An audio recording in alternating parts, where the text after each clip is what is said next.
When God visit us, ketika Tuhan mengunjungi kita.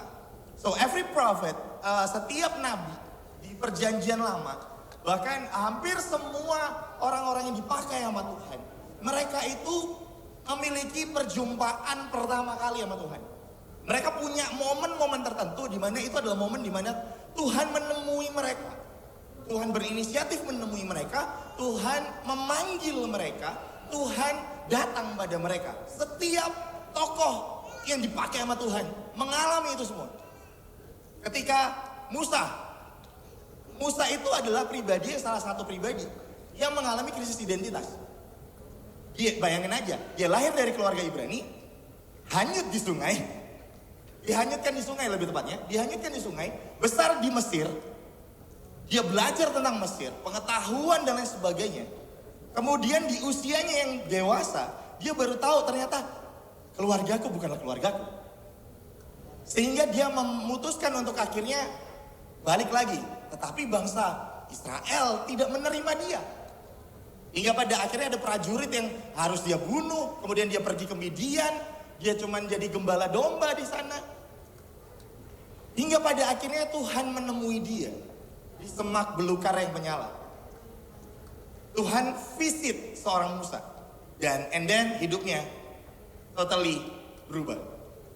Kemudian Paulus adalah pribadi yang dalam tanda kutip identitasnya itu tersesat awalnya.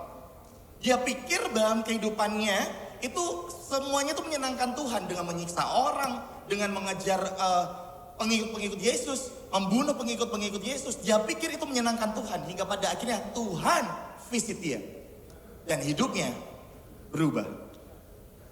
And you know what? Hari ini pun kalau kamu bisa datang ke tempat ini, satu hal yang saya percaya, Tuhan sedang rancangkan sesuatu untuk dia temuin kamu malam ini. Amin. Dan saya percaya bahwa ketika Tuhan menemui kita, itu adalah momen di mana Tuhan merubah identitas kita. So, kita akan baca dulu di 1 Petrus 2 ayat 9 sampai 10. Ini ayat yang menarik banget. 1 Petrus 2 ayat 9 sampai 10. Tetapi kamulah bangsa yang terpilih, imamat yang bangsa yang kudus, umat kepunyaan Allah sendiri, supaya kamu memberitakan perbuatan-perbuatan yang besar dari Dia yang telah memanggil kamu keluar dari kegelapan kepada terang yang ajaib. Kamu yang dahulu bukan umat Allah, tetapi yang sekarang menjadi umatnya, yang dahulu tidak dikasihani, tetapi yang sekarang telah beroleh belas kasihan.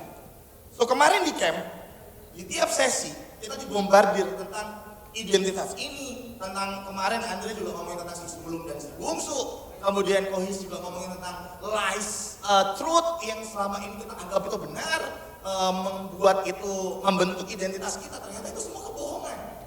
Kita sudah bahas itu semua tentang identitas kita dan sebuah perjumpaan dengan Tuhan. Dari semua hal yang kita pelajari kemarin, kita belajar bahwa sebuah perjumpaan dengan Tuhan yang membuat kita menyadari siapa kita, siapa identitas kita ini. Dan di setiap sesi kemarin, saya mendapatkan sesuatu, yaitu gini. Ternyata His visitation makes you His own. Kehadirannya dalam kehidupan kita membuat kita menjadi milik Tuhan. God visitation makes you His own. God visitation change your identity. Kamu yang tadinya berpikir bahwa dirimu hanya sekedar anak dari Bapak Johan mungkin. Tapi ternyata kamu tidak hanya sekedar itu. Ada yang lebih besar daripada sekedar itu. Kamu dipanggil untuk jadi milik kepunyaan Tuhan. Kemarin saya ngobrol banyak sama anaknya Pastor Richard Limanto. Pastor, saya izin Pastor, ini anaknya tidur jam 2 malam kemarin. Barengan apa kami? Katanya dia, kamu gak dimarahin papamu? Enggak, yang penting kan gak sampai jam 3. Katanya gitu. Aman banget. Kita beli sate kemarin Jo ya. Mantap. Suka sate ternyata anak Eko Richard. Tapi dari sini, aku belajar banyak. Ternyata banyak dari kita ikut camp pertama kali itu kemarin. jauh dari orang tua. Untuk pertama kalinya saya nanya sama Joel, ini pertama kalinya ikut camp? Ya literally mukanya kayak gini, gitu. Literally bener-bener kayak mau menunjukkan bahwa iya please kasihani aku gitu. Kalau aku itu pertama kali kayak gini. Mulai dia mengeluhkan apa aja Jo, kamarnya nggak oke, lampunya sering mati-mati. Nah itu coba komplain sama Ko Andre. Nggak oke. Tapi dari camp kemarin saya belajar banyak dari seorang Joel. Anyway, kadang-kala kita itu nggak nyadar bahwa kadang-kala itu kita disuruh orang tua kita untuk datang ke suatu tempat. Kita diajak sama teman kita nggak tahu diajaknya kemana, ternyata ke gereja. Kita nggak tahu ini Natal apa sih, bukannya Natal biasa aja segala macamnya. Bukankah camp ya gitu-gitu aja. Tapi kadang-kala ketika kita sampai di sana, kita nggak nyadar ternyata itu adalah momen di mana Tuhan memakai momen itu untuk ketemu sama kita. Ada satu momen yang saya masih ingat banget, mumpung ada Pastor Daniel di sini.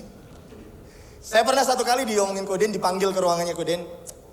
Koden nggak nanya, Don kamu bisa nggak di tanggal ini? Nggak. Koden bilang, Don tanggal ini dan ini kamu ikut aku retreat. Kamu ikut aku retreat. Aku cuman, oke. Sama siapa Koden? Sama aku. Nanti ada Hizkia kok. Loh, kok Hizkia udah tahu Koden? Nanti ada telepon. Ko Hizkia ditelepon cuman gini. Ini bisa konfirmasi langsung sama Ko Hizkia. Ko Hizkia cuma ditelepon. His, tanggal 19 sampai, aku lupa tanggal berapa. Tanggal 19 sampai gini. Kamu berangkat ya ke sini. Enggak ngomong kamu bisa berangkat. Enggak. Tapi ngomongnya kamu berangkat. Jadi saya percaya Ko Hiz pun bingung mau jawab apa sebenarnya. Tapi jujur aja. Waktu pertama kali saya ngikut itu, saya underestimate. Karena di pikiran saya camp ya camp aja gitu. Camp aja. Tapi you know what?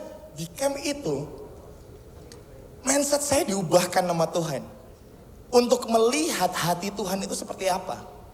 Nah hari ini seorang Doni yang diubahkan oleh Tuhan ini pengen mengajak kita semua pun untuk berusaha melihat mindset yang berbeda.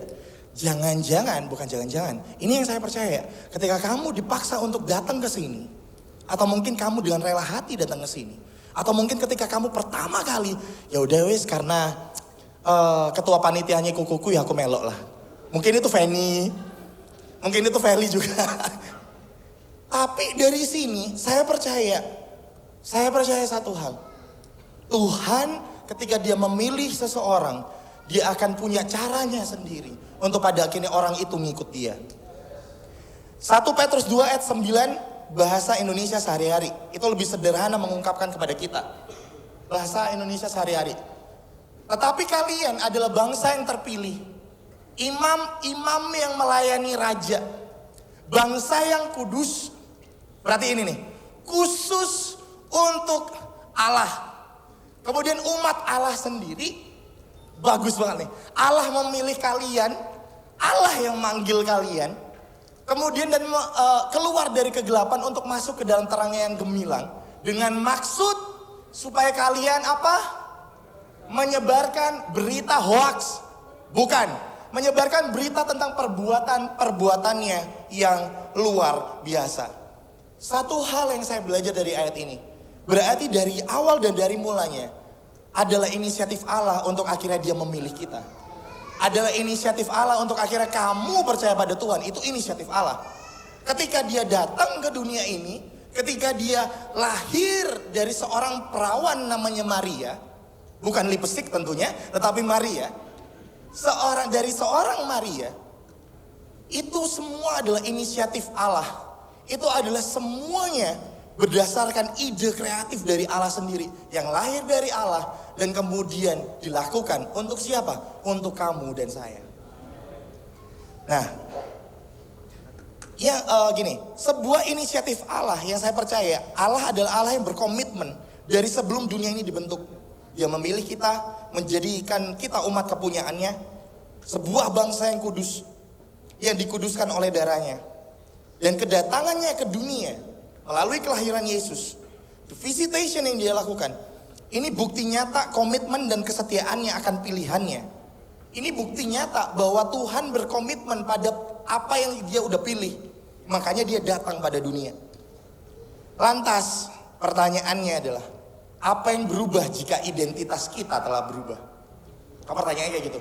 Kemarin kita udah dikasih tahu identitas kita berubah. Identitas kita ada Kristus. Kan selalu kayak gitu. Dikasih tahu dan lain sebagainya. Lantas apa yang berubah kalau identitas kita berubah? Apa yang berubah? Sama kayak anak SD.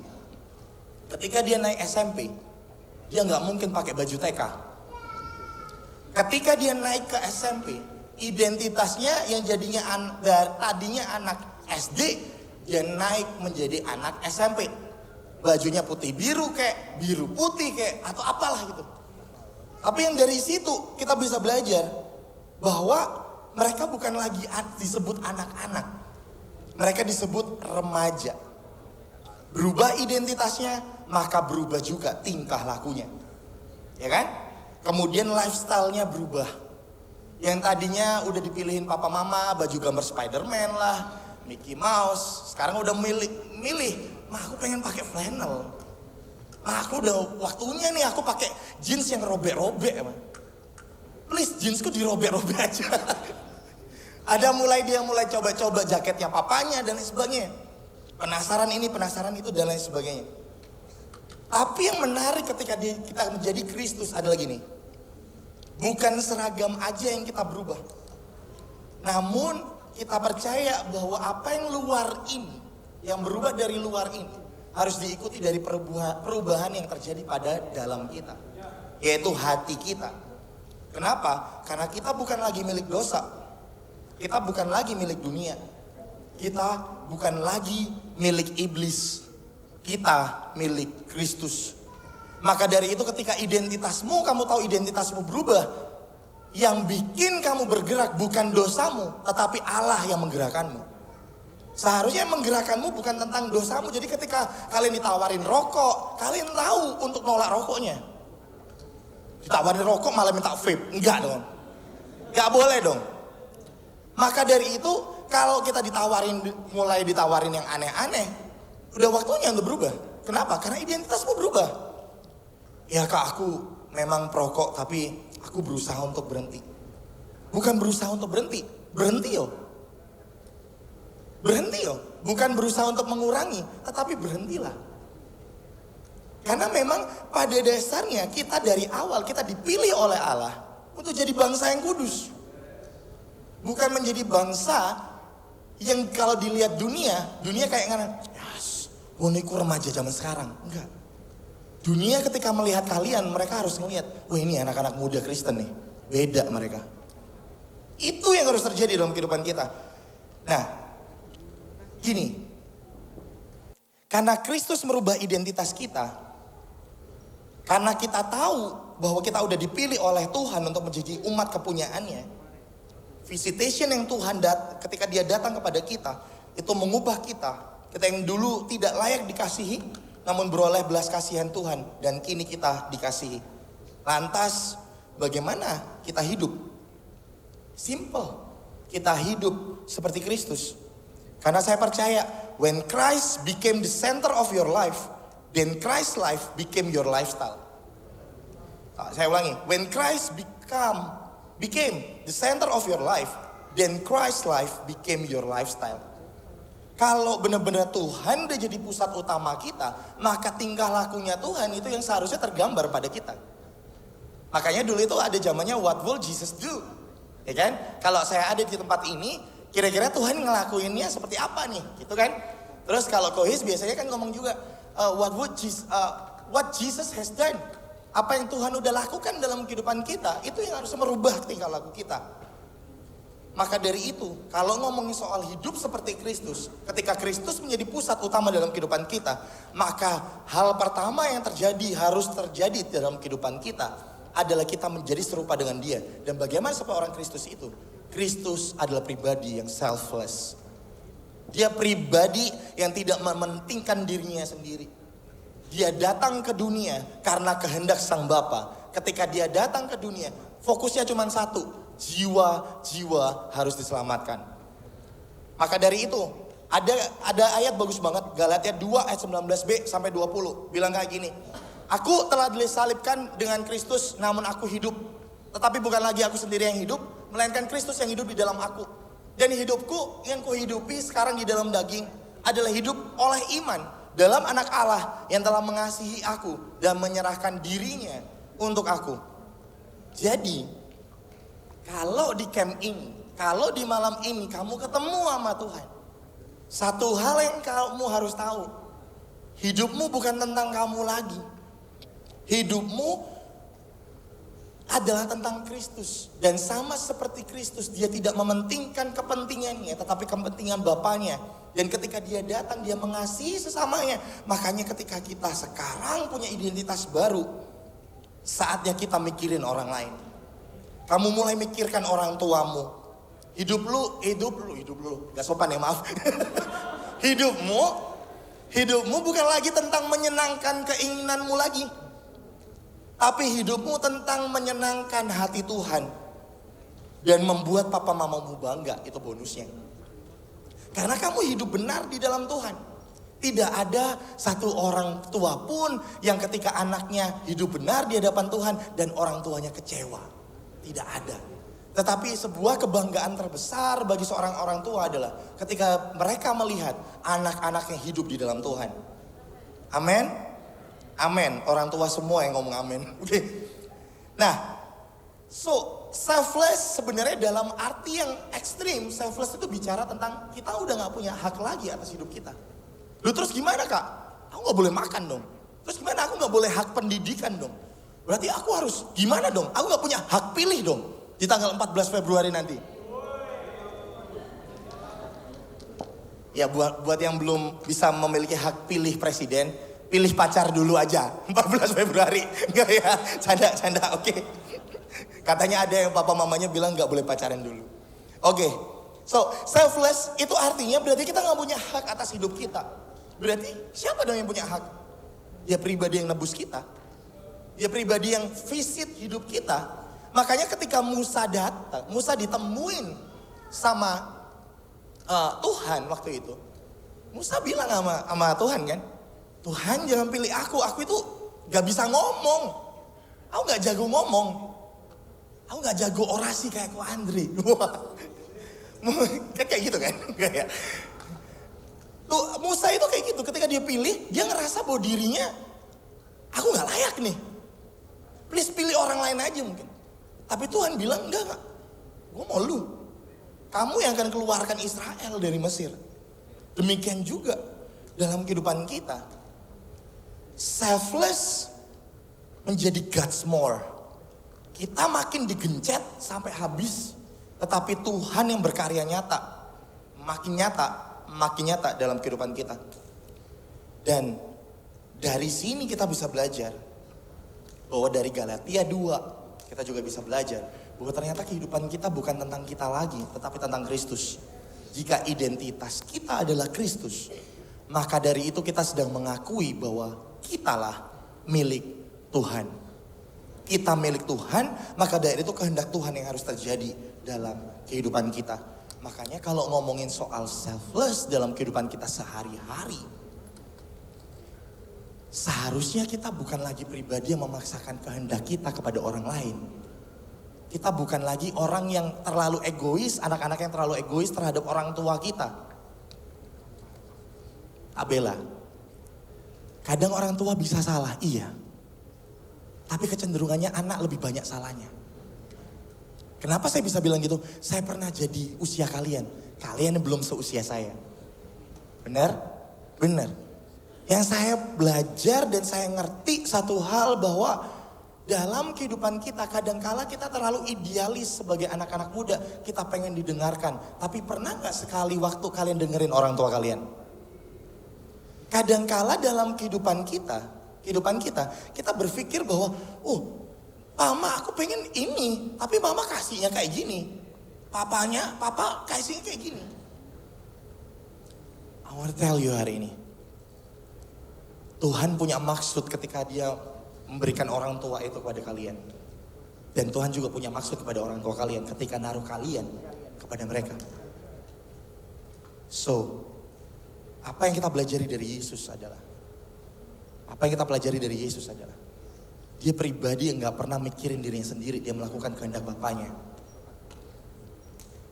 Yesus ketika dia di momen dia masih kecil, waktu dia masih kecil memang tidak tercatat di Alkitab, dia cuma dicatat di usia 12 tahun.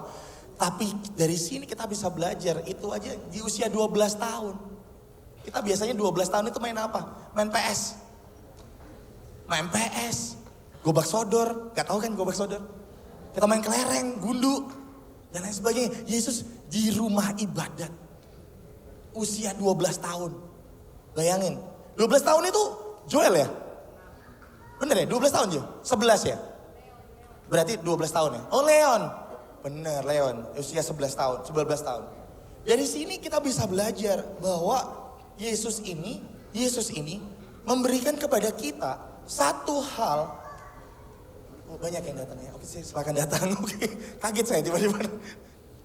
Dari sini kita bisa belajar guys, ketika Tuhan kasih kita identitas baru, dia bukan hanya sekedar memulihkan kehidupanmu, tapi dia memberikan satu panggilan baru, yaitu kamu milik Tuhan. Kamu anak Tuhan. Maka dari itu hiduplah selfless sehingga Tuhan yang berjaya dalam kehidupanmu. Kemudian berikutnya, poin saya yang kedua, live the heart of God. Setelah kita selfless, hiduplah untuk menghidupi hatinya Tuhan. Nah ini menarik. Tidak ada sekalipun dalam hidupnya Kristus dia hidup bagi dirinya sendiri. Dia hidup bagi Bapaknya. Dia menghidupi apa yang jadi kehendak Tuhan. Kristus menjalankan apa yang jadi hati Bapa, yaitu mencari yang terhilang. Kristus datang bagi orang-orang yang terhilang seperti kita. Yang tadinya kita krisis identitas, mungkin saat ini kita krisis identitas, Tuhan datang kepada kita. Karena itu hati Bapa kepada kita. Bapa mengutus anak-anaknya. Bapa mengutus Yesus untuk mencari yang terhilang.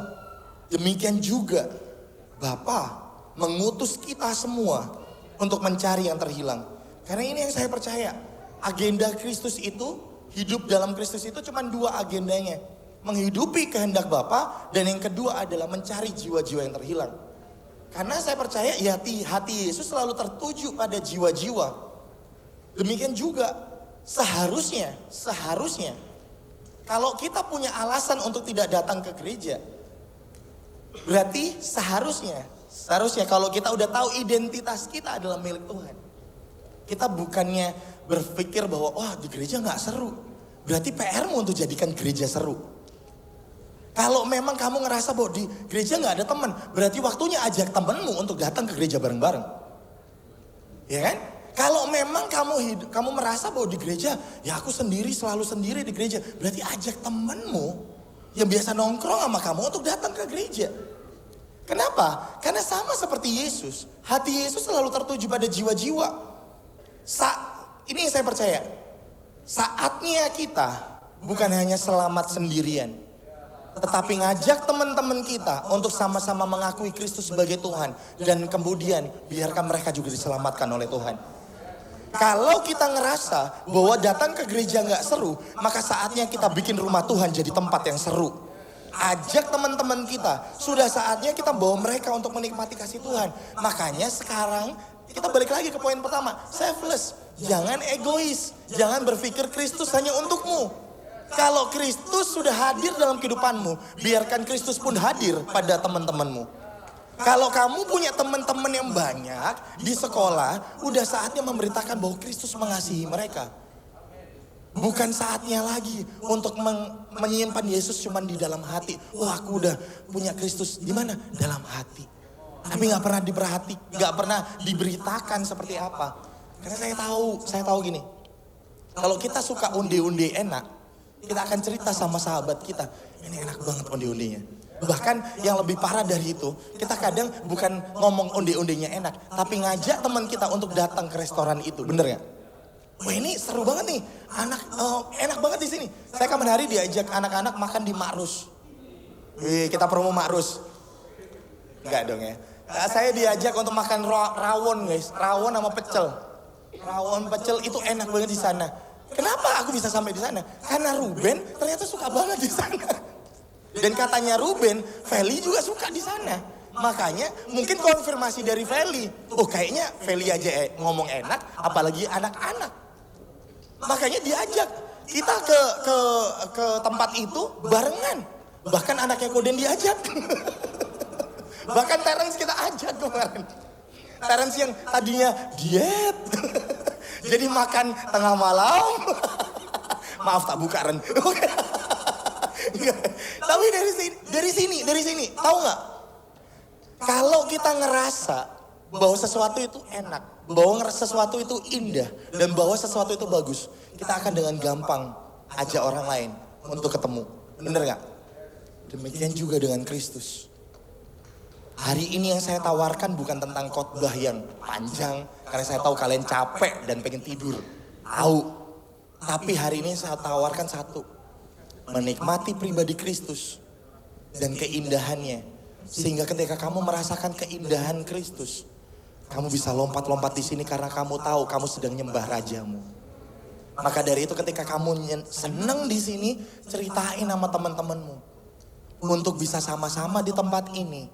Bukan hanya sendirian, tetapi barengan sama teman-teman yang lain untuk menikmati pribadi Kristus bersama-sama. Tidak ada satupun agenda Kristus selain daripada melakukan kehendak Sang Bapa dan tertuju pada jiwa-jiwa. Saya undang pemain musik untuk masuk. Karena saya percaya, saudara lagi, guys. Saya percaya satu hal. Kalian adalah pribadi-pribadi. Kalian adalah lini depan dari yang namanya penjangkauan. Kalian punya teman begitu banyak. Dan Tuhan mau pakai kalian. Tahu nggak? Saya ceritain satu. Tahu nggak? Kenapa banyak remaja yang lebih banyak remaja jatuh ke dalam narkoba. Lebih banyak remaja atau anak-anak muda jatuh dalam seks di luar nikah. Tahu nggak kenapa? Karena saya percaya iblis sedang pengen hancurkan dulu anak-anak mudanya. Karena dia tahu anak-anak muda itu berbahaya bagi kerajaan iblis.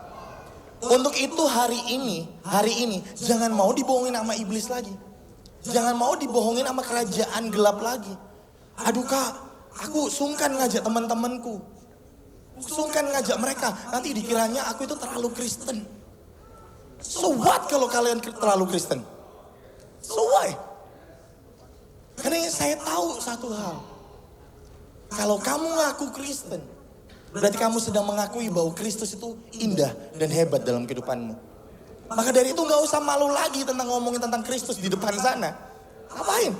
Sosial mediamu dan story-storymu bisa titik. Kalau semisal jalan-jalan kemana gitu, storymu bisa banyak banget. Ini penuhi story-storymu dengan kegiatanmu di gereja. Bikin mereka pengen datang ke gereja. Buat ini menjadi momen di mana kalian mulai lagi memberitakan Kristus di sosial media kalian. Biarkan Tuhan bukan hanya jadi Tuhan atas hidupmu, tetapi Tuhan atas semua hal yang jadi fasilitasmu. Sekolahmu, sosial mediamu, dan semua bakatmu yang Tuhan udah taruh dalam kehidupanmu. Dan semua mimpi-mimpi yang sedang kamu kejar, sedang kamu inginkan. Ada yang pengen jadi vlogger, ada yang pengen jadi YouTuber, ada yang pengen jadi pro player di Mobile Legends. Gak ada yang salah dengan itu semua. Tapi menjadi itu semua salah ketika kalian berpikir bahwa semua mimpi itu hanya tentang kamu. No. Kalau Tuhan taruh kamu di sana, Tuhan sedang persiapkan kamu untuk jadi berkat di sana. Kalau Tuhan taruh kamu di sana, Tuhan visit kamu, dan kemudian Tuhan taruh kamu di sana, berarti ada jiwa-jiwa yang harus kamu menangkan untuk pelebaran kerajaan Allah. Mari tundukkan kepala kita berdoa. Kami tahu dan kami percaya bahwa hidup kami bukan tentang kami, tapi tentang bagaimana Kristus diberitakan dalam kehidupan kami. Tuhan, kami udah bertahun-tahun ngalamin Natal. Kami tahu Natal dengan semua hadiah-hadiah bagus. Kami tahu Natal dengan semua hal tentang Santa Claus, tentang holiday. Tiap Natal kami mungkin liburan ke luar negeri. Mungkin tiap Natal kami ngerasain bahwa di gereja ada banyak kue, ada pohon Natal dan lain sebagainya. Tapi hari ini Tuhan Yesus, hari ini kami mau melihat Natal yang berbeda. Kami mau melihat Kristus di Natal ini. Kami mau melihat Tuhan di Natal ini. Karena kami tahu Tuhan, segala harta dan keindahan harta-harta yang bisa kami capai di dunia ini, keindahannya gak sebanding ketika Tuhan mengvisit kami. Ketika Tuhan menyentuh hati kami. Kami ngerasain seneng banget Tuhan ketika kami memuji Engkau. Ketika kami menyembah Engkau, kami merasakan sukacita itu bersama dengan kawan-kawan kami. Dan hari ini kami mau berdoa Tuhan untuk teman-teman kami yang Tuhan taruh dalam hati kami. Guys, hari ini coba pikirkan satu teman kalian yang ada dalam hati kalian, yang tiba-tiba terbesit aja dalam pikiran kalian, sahabat kalian, teman kalian. Mungkin kalian biasa main Mobile Legends sama mereka dan lain sebagainya. Taruh mereka di pikiran kalian dulu dan mulai doakan mereka. I give it time. Mulai doakan mereka. Gak ada yang kebetulan jika hari ini, di tema Natal ini, tema yang dicantumkan oleh gembala senior kita adalah The Visitation. Gak ada yang kebetulan. Bisa jadi ketika Tuhan pilih kamu, Tuhan sedang merencanakan pertobatan untuk teman-temanmu. Doakan mereka. Nama-nama mereka spesifik, sebut nama mereka dalam doa kalian. Kasih Tuhan Yesus.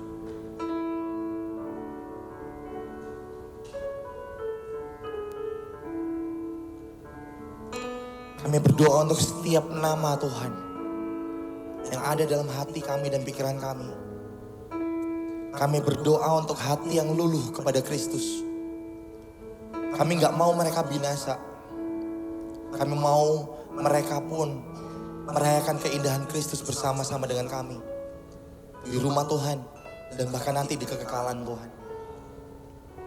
Karena kami tahu, kami pun dulunya gak layak untuk dikasihi. Tetapi Kristus pun mengasihi kami. Tetapi Allah membuktikan begitu besar kasihnya akan dunia ini. Sehingga dia mengaruniakan anak yang tunggal untuk kami. Terima kasih Tuhan.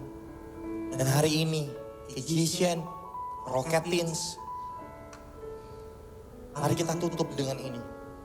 Kita taruh tangan kita di dada. Dan kita berdoa bersama-sama. Ikuti kata-kata saya. Tuhan,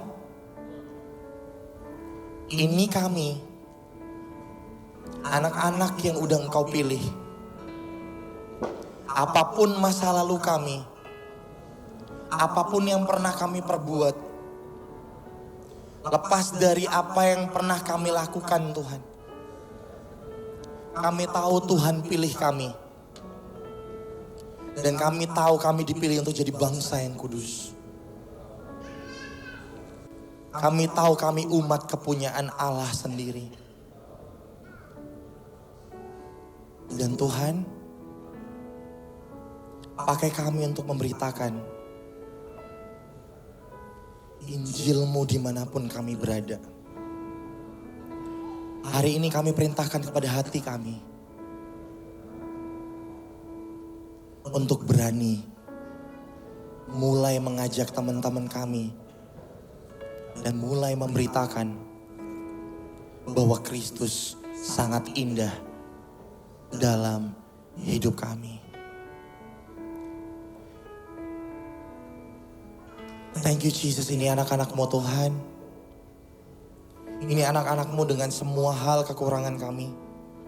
Ini anak-anak-Mu dengan segala hal yang membuat kami sering jatuh dalam dosa-dosa kami. Kami gak mau Tuhan hidup lagi dalam dosa, karena kami tahu kami kesiksa. Untuk itu kami mau hidup dalam Kristus. Karena kami umat kepunyaan Allah. Kami bangsa yang terpilih. Kami yang tadinya tidak dikasihi, tapi beroleh belas kasihan. Terima kasih Tuhan Yesus, terima kasih. Hari ini Tuhan kami tahu identitas kami bukan dari kata-kata jahat yang pernah diucapkan papa mama kami ketika mereka marah. Identitas kami bukan ditentukan dari kata-kata teman-teman kami yang suka ngebully kami. identitas kami bukan ditentukan dari orang-orang yang sering memaki-maki kami. Tapi identitas kami ditentukan dari Kristus yang ada bagi kami. Dan Kristus yang mati buat kami. Kristus yang datang, Kristus yang mati buat kami, Kristus yang bangkit buat kami. Untuk itu hari ini Tuhan Yesus, biar revival terjadi untuk hati setiap anak-anak-Mu di tempat ini di dalam nama Tuhan Yesus. Revival akan terjadi di tempat-tempat mereka sekolah, di tempat-tempat mereka les. Revival akan mulai terjadi di rumah-rumah tangga. Mereka yang tadinya memiliki orang tua yang gak pernah gereja, karena mereka orang tuanya bertobat dan pergi ke gereja. Mereka yang tadinya disiksa di rumah, mereka mengalami kekerasan dalam rumah mereka. Mereka akan membuat orang tua mereka bertobat. Karena kami tahu satu hal, Tuhan mau pakai kami dan identitas kami, kepunyaan Allah sendiri. Kami bukan orang yang kecanduan. Kami bukan lagi orang yang LGBT. Kami bukan lagi orang yang mungkin Tuhan setiap hari kami berpikir kami gak layak, kami gak mampu. Enggak. Tapi kami adalah umat kepunyaan Allah yang sanggup melakukan segala perkara lebih dari apa yang pernah kami pikirkan. Terima kasih Tuhan Yesus, terima kasih. Ini doa kami Tuhan, yang kami alaskan hanya di dalam nama Tuhan Yesus. Tuhan yang datang bagi kami, Tuhan yang merubah identitas kami. Dalam nama Tuhan Yesus semua yang percaya katakan amin. Terima kasih KGCN and Rocket Dance.